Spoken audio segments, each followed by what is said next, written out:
రాష్ట్రంలోనే అత్యధిక రాజకీయ చైతన్యం కలిగిన నియోజకవర్గం అనపత్తి నియోజకవర్గం.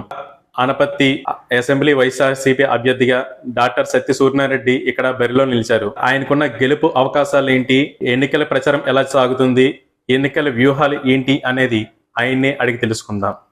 సార్ నమస్తే. సార్, ఇక్కడ ఎన్నికల ప్రచారం ఎలా సాగుతుంది, ప్రజల నుంచి స్పందన ఎలా వస్తుంది? ఆల్మోస్ట్ ఆల్ అంతా కూడా మన నియోజకవర్గం అంతా కూడా పర్యటించడం జరిగింది. ఈ ఎలక్షన్ ముందే కాదు, గతంలోనే గడప గడపకు మన ప్రభుత్వంలో భాగంగా ప్రతి ఇంటికి కూడా వెళ్ళడం జరిగింది. ఇప్పుడు మళ్ళీ ఎన్నికల ప్రచారంలో మళ్ళీ రెండోసారి మళ్ళీ ప్రతి ఇంటికి వెళ్ళడం జరిగింది. ఎక్కడికి వెళ్ళినా కూడా విశేష స్పందన లభిస్తుంది. దానికి నిదర్శనమే మరి ఏ ఇంటికి వెళ్ళినా కూడా ముందుగానే వాళ్ళు బయటకు వచ్చి వైఎస్ఆర్ కాంగ్రెస్ పార్టీకి ఓట్లు వేస్తాం, జగన్మోహన్ రెడ్డి గారిని ముఖ్యమంత్రి చేస్తామని అందరూ కూడా ఎంతో సాదరంగా ఆహ్వానించి వాళ్ళందరూ కూడా ఆనందం వ్యక్తం చేస్తున్నారు.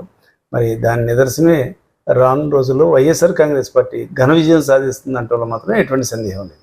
సార్, టీడీపీ మేనిఫెస్టో మీకన్నా ఎక్కువ పథకాలు ప్రకటించింది, దీనిపై మీ వివరణ ఏంటి? పథకాలు ఎక్కువ తక్కువ కాదండి, ఎంతవరకు పథకాలు అమలు పరుస్తున్నాం, చేసిన వాగ్దానం ఎంతవరకు అమలు పరిచాం. ఇప్పుడు జగన్మోహన్ రెడ్డి గారు ఎప్పుడు కూడా చెప్పిందే చేస్తాం, చేసేదే చెబుతాం అనే సిద్ధాంతం వారిది.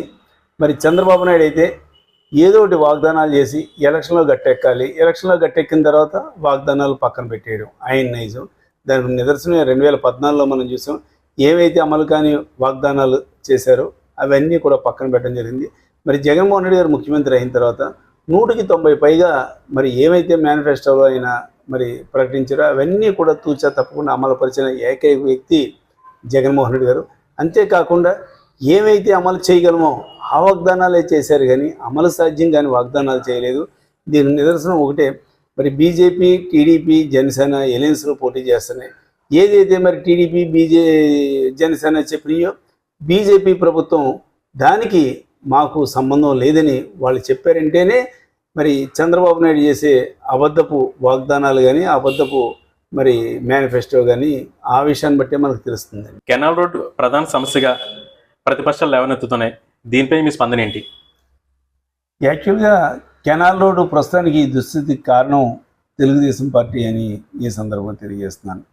ఏమైతే ట్రాన్స్ఫర్ కంపెనీ ఉందో మరి అప్పటి ముఖ్యమంత్రి ఈ చంద్రబాబు నాయుడు యొక్క అనుయాయుడైనటువంటి మరి ట్రాన్స్ఫర్ కంపెనీకి ఇది కట్టబెట్టడం, అదేవిధంగా సుమారు 350 కోట్ల వరకు కూడా వరల్డ్ బ్యాంకు దీనికి ఎయిడ్ ఇవ్వడం, ఈ ఏదైతే కాంట్రాక్టర్ ఇచ్చారో కాంట్రాక్టర్ 10-15 కోట్లు వర్క్ చేసి మరి ఏదైతే మరి ఈ వర్క్ చేయకుండా చేతులు తీయడం జరిగింది. ఎప్పుడైతే ఒక్కసారి బ్లాక్ లిస్ట్లోకి వెళ్ళిందో మళ్ళీ రెండోసారి ఈ వరల్డ్ బ్యాంక్ ఎయిడ్ రావడం కూడా కష్టం, అది అందరికీ కూడా తెలిసిన విషయం.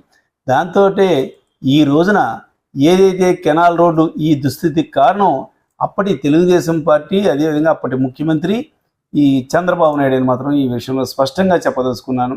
అయినా కూడా మరి ప్యాచ్ వర్క్ ఏదైతే ఉందో బాగా రహదారి కూడా బాగా గుంతపడిపోతే నా సొంత నిధులతో కూడా ఆ రహదారిని కూడా నేను ప్యాచ్ వర్క్ కూడా ఛాన్స్ ఉంది. ఈసారి గెలిచిన తర్వాత మొట్టమొదటి ప్రయారిటీ కెనాల్ రోడ్డు పైనే ఉంటుంది.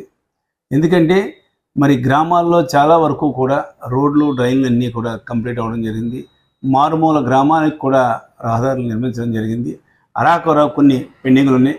వాటితో పాటు ఈ కెనాల్ రోడ్డు పైన కూడా ప్రత్యేక దృష్టి సారిస్తాను. ఈ విషయంలో మాత్రం తప్పనిసరిగా దానికి సంబంధించి ఏమైతే మరి లోటుపాట్లు జరిగినాయో గతంలో తెలుగుదేశం పార్టీ హయాంలో అవన్నీ రెక్టిఫై చేసి మరి కెనాల్ రోడ్ని మళ్ళీ పూర్తిగా నిర్మించేలాగా నా వంతు నేను కృషి చేస్తానని ఈ సందర్భంగా తెలియజేస్తాను. ప్రస్తుతం మీరు ఇక్కడ ఎమ్మెల్యేగా ఉన్నారు, ఇప్పటివరకు మీరు చేసిన అభివృద్ధి ఏంటి, గెలిచిన తర్వాత మీరు చేయబోతున్న అభివృద్ధి ఏంటి? నేను ఎమ్మెల్యే అయిన తర్వాత గౌరవ ముఖ్యమంత్రి జగన్మోహన్ రెడ్డి గారి సహకారంతో వైద్య, విద్య, అదేవిధంగా మరి ఏవైతే పేదలకు ఉండటానికి ఇల్లు కానీ అదేవిధంగా సరైన ఆరోగ్యం కానీ ఉండాలంటే అన్నీ కూడా జగన్మోహన్ రెడ్డి గారి సహకారంతో సాధ్యమైంది. సపోజ్ మా అనపర్తి తీసుకోండి, నియోజకవర్గం అంతా కాదు, ఒక శాంపుల్గా చెప్తున్నాను. అనపర్తి గ్రామంలో మరి సుమారు 3.5 కోట్లతోటి బాయ్స్ హై స్కూల్ నిర్మించడం జరిగింది. అదేవిధంగా 100 పడకల ఆసుపత్రి చేయించడం జరిగింది. మళ్ళీ రీసెంట్గా గౌరవ ముఖ్యమంత్రి మళ్ళీ 13 కోట్లు దానికి శాంక్షన్ చేయడం జరిగింది. అంతేకాకుండా రోడ్లు, డ్రైన్స్ అన్నీ కూడా డెవలప్ చేయడం జరిగింది. పలు గ్రామాల్లో హెల్త్ క్లినిక్లు స్టార్ట్ చేయడం జరిగింది. అంతేకాకుండా మరి నియోజకవర్గంలో అనపర్తి నియోజకవర్గం అంటే ఎక్కువ అనపర్తి నియోజకవర్గంలో నుండి ప్రాంతంలో నుండి ప్రజలందరూ కూడా ఎక్కువ మంది ఫైనాన్స్ వ్యాపారంతో వాళ్ళందరూ కూడా డెవలప్ అవడం జరుగుతుంది. వాళ్ళు ఎన్నో కష్ట నష్టాలు పడి ఫైనాన్స్ వ్యాపారం చేస్తున్నారు. అటువంటి వారిపైన తెలుగుదేశం పార్టీ హయాంలో అక్రమ కేసులు, కాల్ మనీ కేసులు, వాళ్ళు వైఎస్ఆర్ కాంగ్రెస్ పార్టీ అయినా అపోజిషన్ వాళ్ళు అన్నా కానీ వాళ్ళ మీద కేసు పెడతామని, మీరు ఏమైనా ముడుపులు అందిస్తే తప్ప మీ మీద కేసు ఉండదని కూడా గతంలో తెలుగుదేశం పార్టీ వాళ్ళు వాళ్ళని హెచ్చరించడం, అదే బెదిరించడం కూడా జరిగింది. నా హయాంలో ఒక్కటంటే ఒక్కటి కాల్ మనీ కేసు లేదు.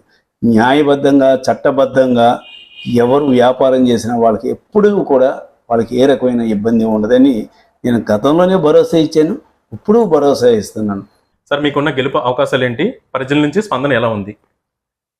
గెలుపు అవకాశాలు అన్నది 100కి 100 పాళ్ళు కూడా వైఎస్ఆర్ కాంగ్రెస్ పార్టీ రాష్ట్రంలోనూ అదేవిధంగా అనపర్తి నియోజకవర్గంలోనూ ఘన విజయం సాధిస్తుందంటే మాత్రం ఎటువంటి సందేహం లేదు. కారణం మరి ఏమైతే జగన్మోహన్ రెడ్డి గారి అధికారంలోకి వచ్చిన తర్వాత పేద బడుగు బలహీన వర్గాలకు సంబంధించిన వారికి ఆ కులం లేదు, ఈ కులం లేదు, ఆ మతం లేదు, ఈ మతం లేదు, అర్హత ఎవరైతే ఉన్నారో వాళ్ళందరికీ కూడా ప్రభుత్వం నుంచి పలు సంక్షేమ కార్యక్రమాలు వచ్చినాయి. అందుగురించే ఏ గ్రామానికన్నా ఏ ఇంటికన్నా ధైర్యంగా మేము వెళ్ళగలుగుతున్నాం. మరి అదే తెలుగుదేశం టైంలో అయితే వాళ్ళకి కావాల్సిన వాళ్ళకో వాళ్ళ జన్మభూమి కమిటీ సభ్యులు చెప్పిన వాళ్ళకు వాళ్ళు ఇచ్చేవారు కాబట్టి ప్రతి ఇంటి తలుపు కూడా వాళ్ళకి తట్టే ధైర్యం వాళ్ళకి లేదు. ఈవేళ తెలుగుదేశం పార్టీ నాయకులు కార్యకర్తలు ఇంటికి కూడా వెళ్ళి మా ప్రభుత్వం వచ్చిన తర్వాత మీకు ఈ సంక్షేమ కార్యక్రమం ఇచ్చాను మేము ధైర్యంగా చెప్తున్నాం. వాళ్ళే సిగ్గుపడి బయటికి రాలేకపోతున్నారు. మరి ఇన్ని సంక్షేమ కార్యక్రమాలు, ఈ అభివృద్ధి కార్యక్రమాలు చూస్తే తప్పనిసరిగా వైఎస్ఆర్ కాంగ్రెస్ పార్టీ ఘన విజయం సాధిస్తుందంటే మాత్రం ఎటువంటి సందేహం లేదు. దానికి నిదర్శనమే మేము ఎక్కడికి వెళ్ళినా కూడా ప్రజల యొక్క బ్రహ్మరథం పడుతున్నారు. దాన్ని మనం ఎవరు కూడా కాదనలేని నగ్న సత్యాన్ని ఈ సందర్భంగా తెలియజేస్తున్నాను.